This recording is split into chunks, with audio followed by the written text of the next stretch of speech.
Taip, Kabala sako, kad apskritai visas mūsų egzistavimas, visa mūsų istorija, visas mūsų vystimasis per tūkstantmečius, tai egoizmo vystimasis mumyse. Ir to egoizmo vystimosi tikslas – privesti žmogų iki būsenos, kad jis pats įsitikintų, jog jo egoistinė prigimtis bloga, ydinga. 20 amžiuje egoizmas pasiekė tokį lygį, kad praktiškai prarado savo kūriamąją sudėtinę dalį. Taip, egoizmas padėjo mums nugalėti marą, cholerą ir sukurti bakteriologinį ginklą.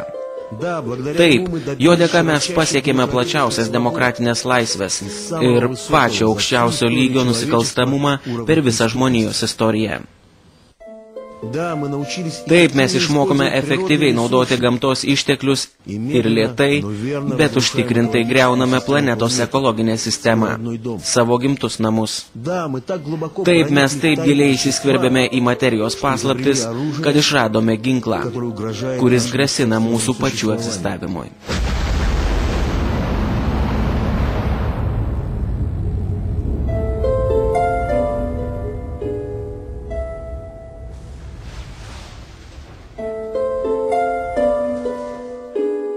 Šio laikmečio problema, ar sugebės žmogus pergyventi savo paties išradimus.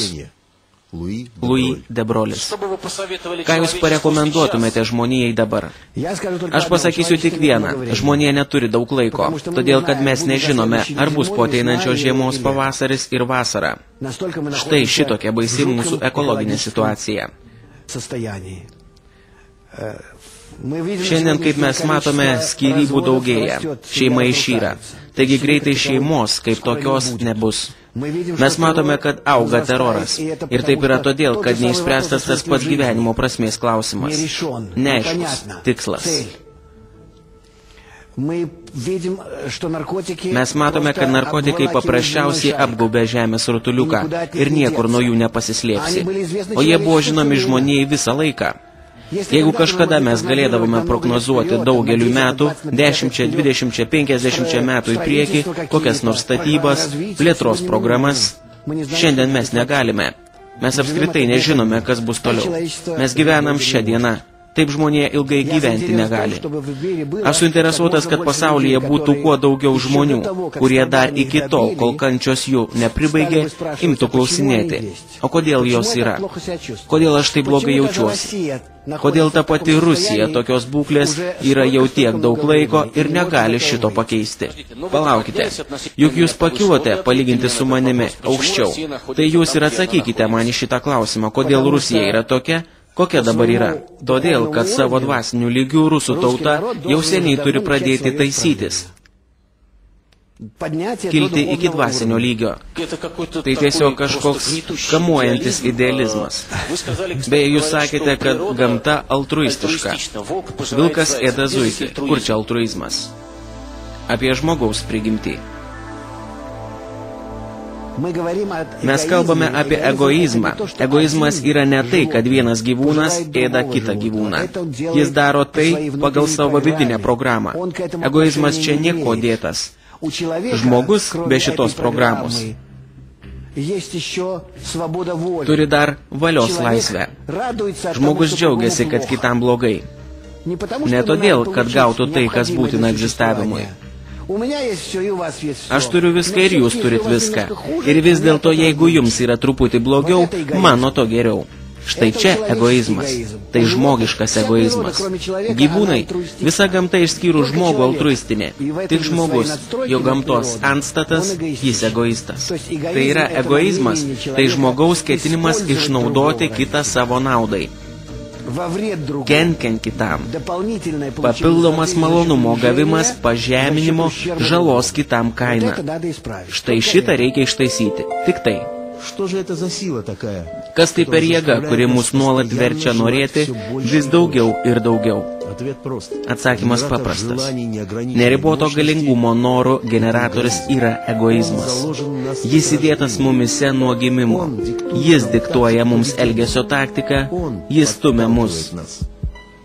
Ir pasirodo, kad mūsų veikla paremta kažkokia vidinė programa, kuria įsijungia ne mūsų valia. Ji verčia mus veikti būtent tokiu būdu ir vadinama egoizmu.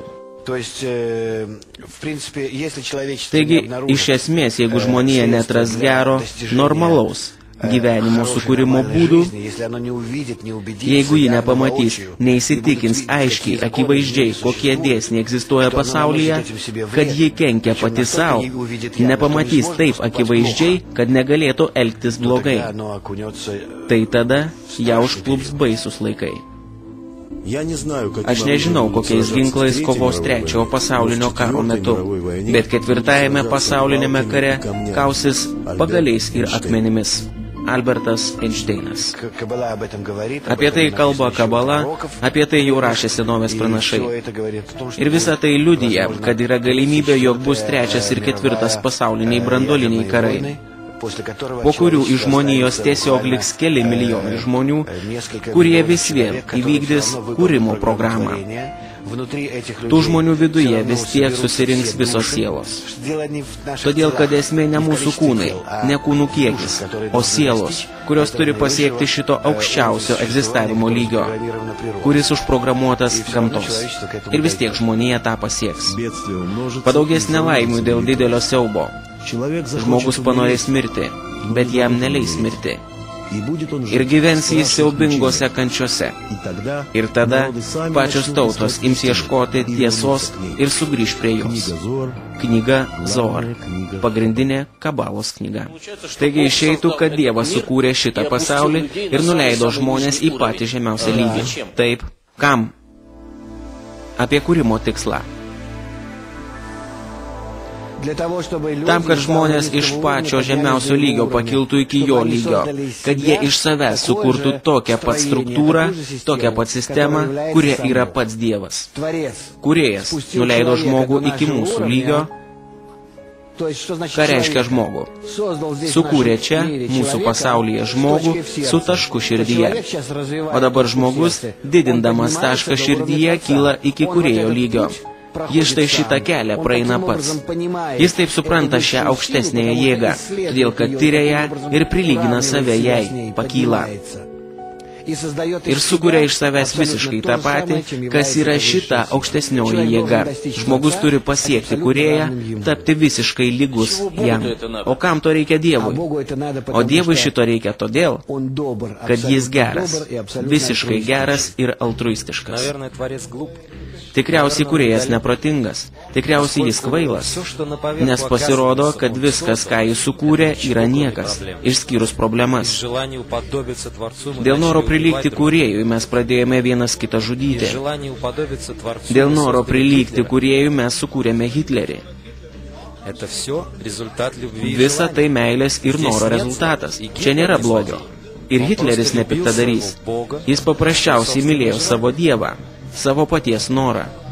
Ir jie žudė kitus. Nevertus. Taip? Koks tai kūrėjas? Jis tikriausiai riboto proto. Jis tikriausiai kvailas. Argi negalėjo Dievas sukurti žmogų iškart tobulą? Taip, jis galėjo sukurti žmogų iškart visiškai tobulą. Bet tada šio tobulumo žmogus nejaustų. Jis nepajustų poreikio jį įsisąmoninti. Apie kūrėjo prigimtį. Taigi Kabala apskritai kalba apie tai, kad pabaiga, kaip sakoma, viena ir ta pati, ir ji visiškai gera. Bet kelias štai dabar, būtent šitame etape, kai šiandien žmonija pasiekė tokį išsivystimo lygį, jog ji gali eiti geru arba blogu keliu, yra žmonių rankose. Todėl Kabalos platinama šiandien, bent jau mes, kabalistai, taip manome, pats svarbiausias uždavinys, kad nors šiek tiek sutrumpintume, pagerintume, sušvelnintume tą periodą, kuris mūsų laukia. Gamta, kaip liudija šiuolaikinis mokslas, yra jungiama vienos minties ir vystosi pagal vieną bendrą dėsnį, atidavimo dėsnį. Paimk savo tai, kas būtina egzistavimui, visą kitą atiduok. Tikroji žmogaus vertė matuojama tuo, kiek jis išsilaisvino iš egoizmo. ir kokiais būdais jis to pasiekė. Albertas Einšteinas.